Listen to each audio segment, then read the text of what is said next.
Thank you for joining Wars of the Roses.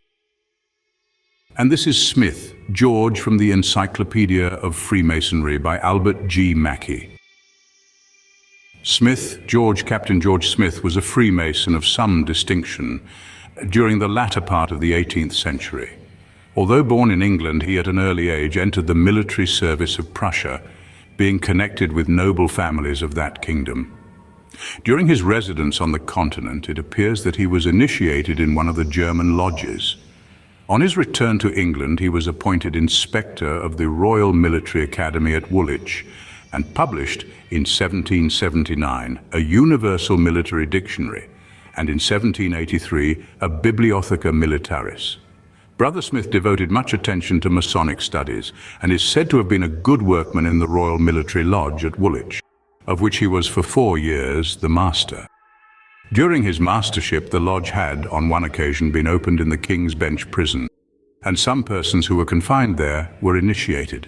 For this, the master and brethren were censured, and the Grand Lodge declared that it is inconsistent with the principles of Masonry for any Freemasons' lodge to be held, for the purpose of making, passing, or raising Masons in any prison or place of confinement.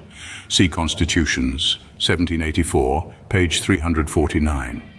Brother Smith was appointed by the Duke of Manchester in 1778, Provincial Grand Master of Kent, and on that occasion delivered his inaugural charge before the Lodge of Friendship at Dover.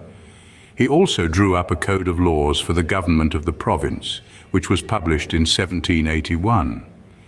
In 1780, he was appointed Junior Grand Warden of the Grand Lodge, but objections having been made by Heseltine, the Grand Secretary, between whom and himself there was no very kind feeling, on the ground that no one could hold 2 offices in the Grand Lodge, Smith resigned at the next quarterly communication.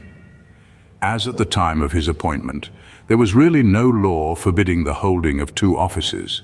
Its impropriety was so manifest that the Grand Lodge adopted a regulation, Constitutions, 1784, page 336, that it is incompatible with the laws of this society for any brother to hold more than 1 office in the Grand Lodge at the same time. Captain Smith, in 1783, published a work entitled The Use and Abuse of Freemasonry, a work of the greatest utility to the brethren of the society, to mankind in general, and to the ladies in particular. The interest to the ladies consists in some 20 pages in which he gives the ancient and modern reasons why the ladies have never been admitted into the Society of Freemasons, a section the omission of which would scarcely have diminished the value of the work or the reputation of the author. The work of Brother Smith would not at the present day, in the advanced progress of Masonic knowledge, enhance the reputation of its writer. But at the time when it appeared, there was a great dearth of Masonic literature. Anderson, Calcutt, Hutchinson and Preston being the only authors of any repute that had as yet written on the subject of Freemasonry. There was much historical information contained within its pages, and some few suggestive thoughts on the symbolism and philosophy of the order. To the craft of that day, the book was therefore necessary and useful. Nothing, indeed, proves the necessity of such a work more than the fact that the Grand Lodge refused its sanction to the publication on the general ground of opposition to Masonic literature. Northook, Constitutions, 1784, page 347, in commenting on the refusal of a sanction, says, "No particular objection being stated against the above-mentioned work, the natural conclusion is that a sanction was refused on the general principle that, considering the flourishing state of our lodges, where regular instruction and suitable exercises are ever ready for all brethren who zealously aspire to improve in Masonical knowledge, new publications are unnecessary on a subject which books cannot teach." Indeed, the temptations to authorship have effected a strange revolution of sentiment since the year 1720, when even antient manuscripts were destroyed to prevent their appearance in a printed book of constitutions.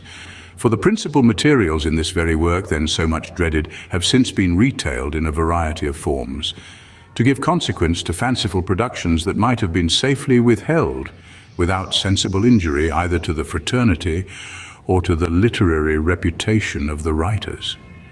To dispel such darkness, almost any sort of book should have been acceptable. The work was published without the sanction, and the craft being wiser than their representatives in the Grand Lodge, the edition was speedily exhausted.